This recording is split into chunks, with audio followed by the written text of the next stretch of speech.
Cape Media Center, building community through media. Dennis Yarmouth Regional High School recently brought home another state title, all thanks to their varsity field hockey team. My name is Leslie LaFrance. I'm the head field hockey coach at Dennis Yarmouth High School. This year, having a year under my belt, I felt a little bit more pressure at the beginning, and I knew that if we had to beat teams early or about rankings and those type of things. So once we got in the tournament, we had a high ranking. I know anything can happen, so I have no expectations. You just do one game at a time, and the kids were amazing. It's not that easy to win, and there's a lot of good teams out there. Everybody works hard, everybody trains, it's a high level. So I think a lot of things have to be right. So it was just really super exciting that I could come in and bring my expertise, and these girls played hard, did what they needed to do to get the W's. Definitely super exciting to just finally win after all this hard work these past 5 years being on field hockey team. So we definitely wanted to prove ourselves that we were and we are a strong team, and I think that reflects it. For me, it's like full circle. I started playing varsity as a freshman in 9th grade back in New Jersey and stuff. I just love the sport, and I know what it means to win a state championship or what it means to be successful. And I think it's more emotional for me, having been through it and spent so much time coaching, and I know it's something that they'll remember the rest of their life and that they'll never be able to take that away from them. So I want it for them. For me, I've gone all different levels. I've coached internationally and stuff. So for me, coaching high school is just supposed to be fun, but it's just so exciting to see them push themselves and work hard and step up and commit and be successful. So it's my last year, and we might as well try to make an impact while we're still here. And I was just thinking about everybody around us and our whole community, and what it would be like if we won. It felt amazing. Yeah. Really good. It's definitely the end of a chapter, but amazing end. Not many seniors get to say that they ended their high school career playing a sport with a championship, which is pretty cool. I loved coaching at Dennis Yarmouth. I think they've been so supportive here. The community really is excited, the parents, the fans. We had an escort by the police and the ambulance and the fire department going to, and they got us on the highway coming back, and the parents made signs. And so I think all those little things add up. And so I think it just makes it so much more special coaching here.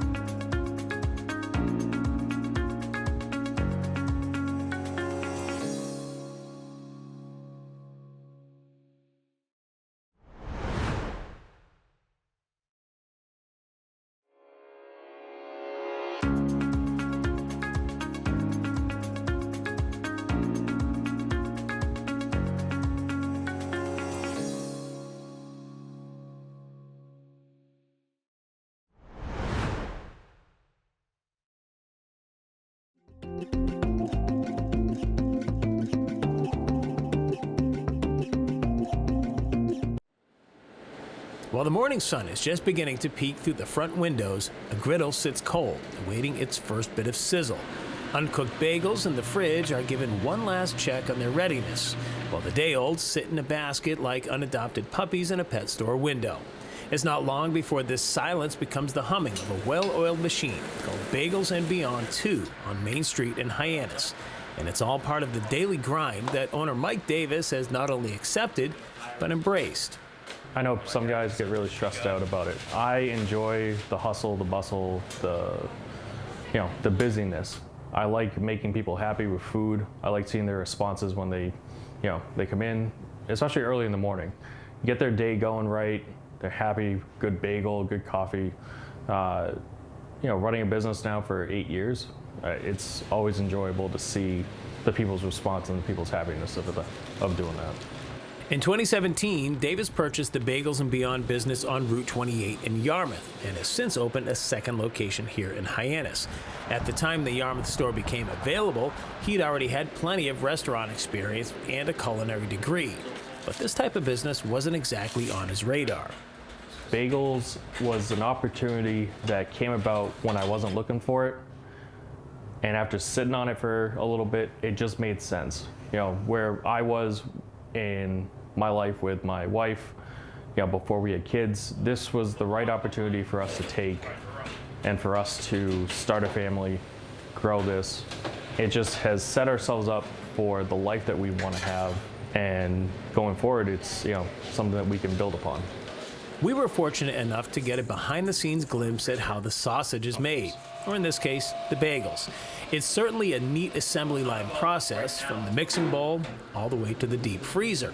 And it's a process that's a great point of pride for Davis. This is stuff that we made here, and it makes me feel good knowing that, hey, our blood, sweat, and tears figuratively went into it, and people enjoy it. But no matter how much the people like it, or even he likes it, this is still a year-round business in a place that has a massive spike during one season, but can be downright slow in the others. Maneuvering through these peaks and valleys and remaining solvent is a whole other job in itself. You have your shoulder seasons where you kind of settle in both ways, settle down one way, build up the other. And then there's those dead months in the wintertime where you're really just kind of trying to break even, get through them. Hopefully what you made in the summertime helps you carry through the wintertime. And most of the time, if you're doing it right, you do. With a crosswalk that pretty much leads directly to the front door in the center of Main Street in Hyannis, it doesn't hurt that the business possesses the top 3 criteria for real estate. Having a reliable staff here who help to make for an enjoyable experience has been handy as well. Downtown Hyannis has always been a nice mix of old and new. Old and seemingly permanent, like the post office and Kennedy Museum across the street, and of course all the new businesses who hope to someday become old and permanent. Well, since opening his second location here on Main Street in November of 23, Bagels Beyond has been one of the more welcome additions to this area. And so far, the location of this store has paid dividends. It may not come anywhere near their summer numbers during the cold winter months, but because of where they are, there's never a shortage of foot traffic. We get a whole wide range of people coming in. You got workers from the hospital coming over, whether they're going on shift or coming off shift. You got construction guys, landscapers. You have office workers, finance guys.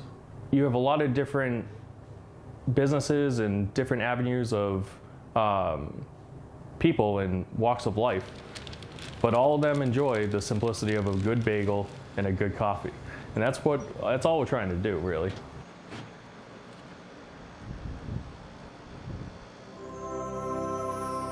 Cape Media Center, building community through media.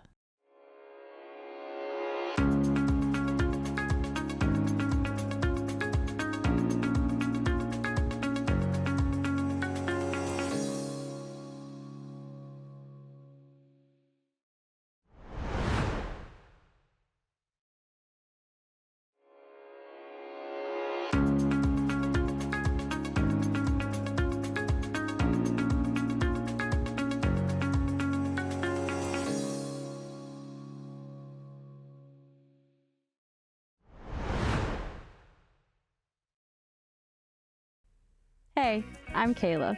I was an intern at Cape Media Center back in 2019, and that experience totally launched my career in media.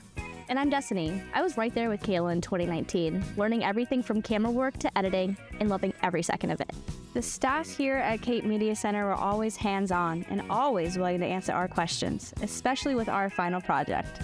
We created a series of videos called the Blue Economy Project, where we dove deeper into how the ocean plays a vital role in Cape Cod's economy. The series was well approved, and we couldn't have done it without the Cape Media Center.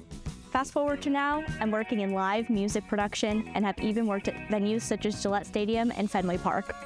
And I actually came full circle. I'm back at the Cape Media Center, this time on staff. Cape Media Center gave us the tools, the confidence, and the real-world experience to chase our creative goals. It's more than just a media center, it's a launch pad for your future. Start your story at Cape Media Center in Dennisport. Cape Media Center, Your voice, your vision, your community.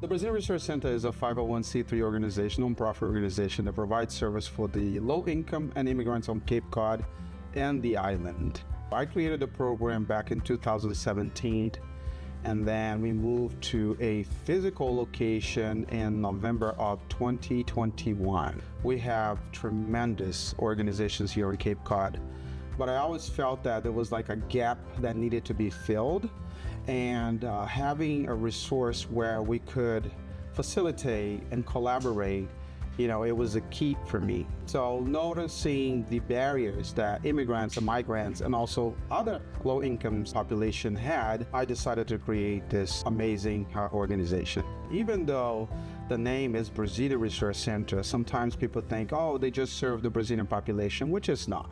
Obviously, I am Brazilian myself, and the largest population of immigrants on Cape Cod are Brazilians, but that doesn't mean we only serve Brazilians. We serve anyone that needs help. So we are here to provide service and also connect them with other resources that maybe we don't have. So our mission is literally to give back and serve the community in any way as possible. We have a ton of programs and services for the community. Right now, one of the biggest programs that we have right now, which is so much needed, is two of them. One is the food pantry. Our food pantry has been increasing tremendously in terms of need. And the other thing is free medical care clinic that we have here. We have 14 physicians, 18 nurses, registered nurses, and medical interpreters in Portuguese, Spanish, and Haitian Creole, providing free medical care for people that don't have insurance. It takes a village. I don't believe in competition. I believe in collaboration. So we do collaborate with a lot of other organizations and also partner with other foundations and organizations as well. We are all about volunteers. So 90%, 95% of this organization, it's really, moved by volunteer work. So we have volunteers for all over the place. We only have 2.5 people on payroll, and we serve over 8,000 people. That it shows how important volunteers are for us to continue to do this type of work.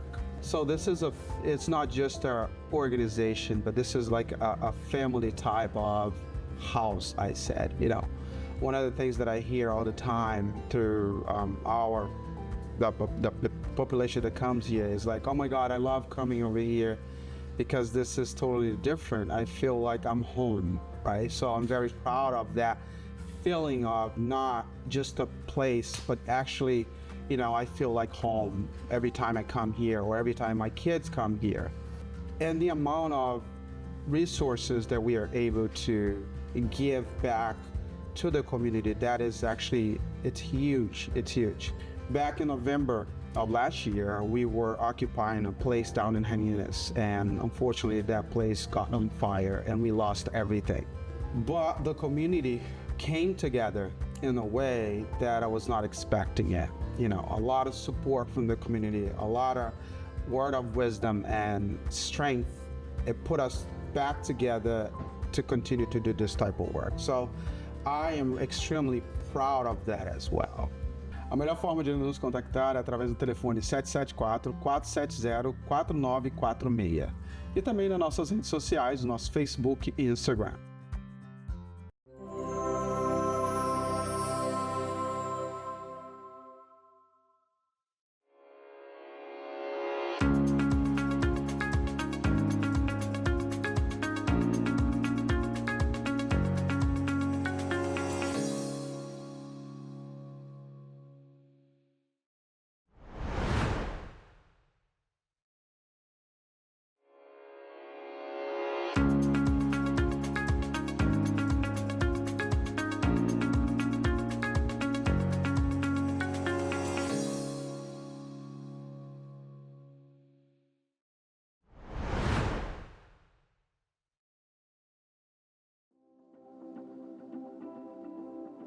Monomoy Regional High School, the home of the Sharks, will now possibly be home to a new program called Innovation Career Pathways. I spoke with Principal Jennifer Police and Superintendent of Curriculum, Instruction and Assessment, Robin Millen, to hear more about what this program means for the high school's future. The Innovation Career Pathways is a designation from the Department of Education. It's a programming opportunity that they have put together for years now that offers schools courses and planning opportunities to make sure students are learning in industries that are of high need in the communities that we serve. Yeah, basically it's connecting the classroom to high demand careers, ensuring that students are exposed to like the progression of the career industry, high demand jobs, something that can sometimes be difficult with just coursework, which is why it also embeds internship opportunities, authentic learning. Anything else you would add to that? I think that's good. It requires us to like go out into the community and see what do our industry partners think they need as far as professional, both out of high school and out of the 4-year colleges or 2-year or 4-year colleges. So it really connects those two pieces together. This Career Pathways program is not in place yet, but Monomoy's current internship program is thriving. The program placed more than 130 students in local positions during the last school year. We have a really successful internship program here. We actually have the largest on Cape Cod of all the Cape high schools by a wide margin. I think I look at this as something that's going to complement our existing internship program, and I look at it like it's going to probably be more intentional and purposeful in the placement of where a student might be placed. That's the way I look at it. We really try to match the student's potential career interest, and sometimes that either confirms or denies what a student thinks that they want to study, which is why it's really impactful.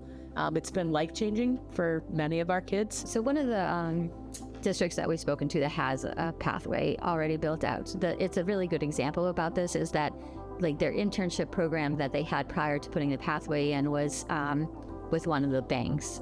And students that first language was not English were never going to be interning at the bank. They never were placed at the bank.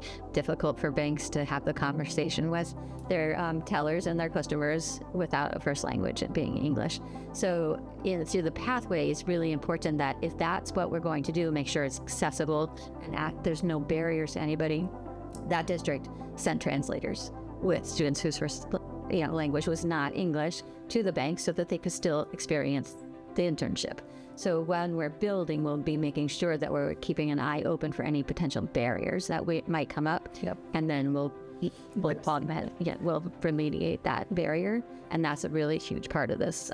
That's definitely important. Yeah, it is. The Department of Ed is really very much like that, anyways, and so are we. Like, we want to remove all the barriers and allow our students to have every access point that they can. The future is looking even brighter at Monomoy Regional High School.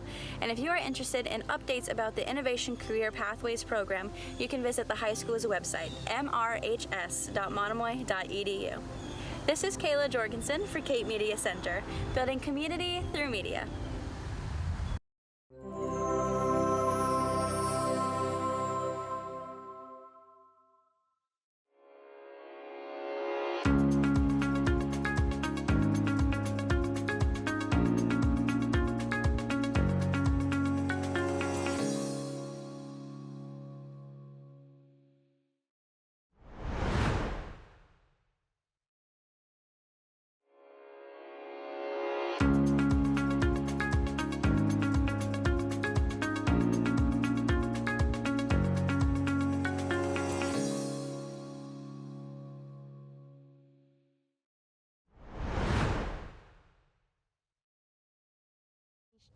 My name is Lauren Arcamano, and I am the Executive Director at the Chatham Conservation Foundation. The Chatham Conservation Foundation is the oldest land trust here on Cape Cod. We were incorporated in 1962, so we have been preserving land here in Chatham for over 63 years. And our goal, our mission is to preserve land for the people, plants, animals, and the ecosystems here in Chatham. We're here at Frostfish Creek, which is a tidal ecosystem, which has a culvert under Route 28. We're working with the town and the State Department of Ecological Restoration to hopefully restore tidal flow to this creek, which is very impaired. It has very poor water quality, bacteria, low oxygen levels. So our goal is to restore the tidal flow to increase habitat and species here in the creek. Right now, we are working on 7 other different restorations throughout town. We have over 800 acres. So some of our acreage is small. This one is on the larger side, but we have a little 1-acre area down at the corner of Old Harbor Road. We're removing invasive species and trying to replant natives. Over on Orleans Road in North Chatham, we've been working for the past 6 years to restore a meadow and an archaeological dig site next door to the Nickerson Family Association, where the original Nickerson homestead is. And then we have other little restorations, including the front lawn of the Mayo House, which is our headquarters on Main Street. And we tore up all the grass that was there once a long time ago and replanted that with all native species. So now it's a really great demonstration of what a Cape Cod lawn looks like, filled with pollinators, and it's really a beautiful place. Everybody stops and takes selfies there year-round. So we really love and really depend on our volunteers. We are a staff of 3, and we have, as I said, over 800 acres, over 225 properties that we monitor annually. And so our volunteers are crucial in helping us get lots of things done, from doing restorations to property monitoring. So we walk all the properties at least once a year, and having volunteers to help us with that just really is vital. I'm really, really proud of our staff, and they work so hard and they're so devoted to what they do. And our volunteers, it's for many, many years, for almost 55 years, we were an all volunteer organization. And what our volunteers have done has been just tremendous over the years. That almost 1/3 of Chatham is under preservation because of what folks have done and the commitment they've made to preserving our open spaces. So, that's really exciting. Our website is at chathamconservationfoundation.org or ccf.org. We have great resources on there about how to grow a Cape Cod lawn, how to identify invasive species, and just lots of other great material. Overall, protecting lands like this helps to provide recreational opportunities for folks, as well as habitat for the species that live here. So we really look to try to preserve as much habitat as possible and connect them. So there's so much development and building here on Cape Cod, and particularly here in Chatham, there's just very little open space left. So we really look to connect the green spaces so animals have a wildlife corridor, so they can get from one place to the next without crossing a road or being endangered by some other types of hazards. Cape Media Center, building community through media.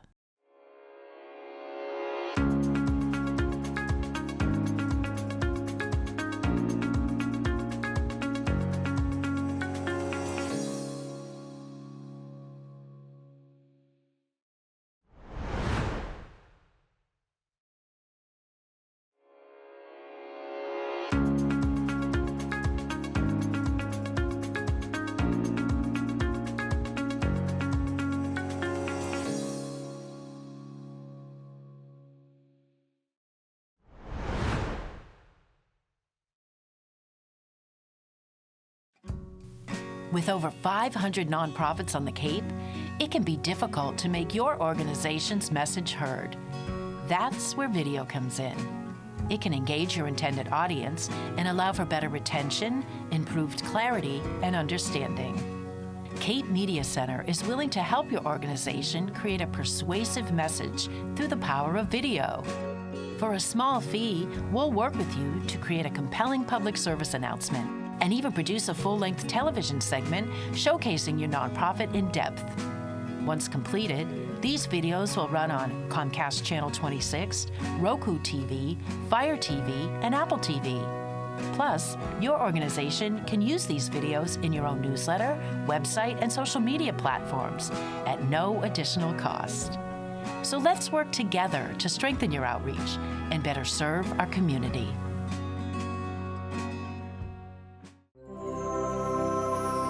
Cape Media Center, building community through media.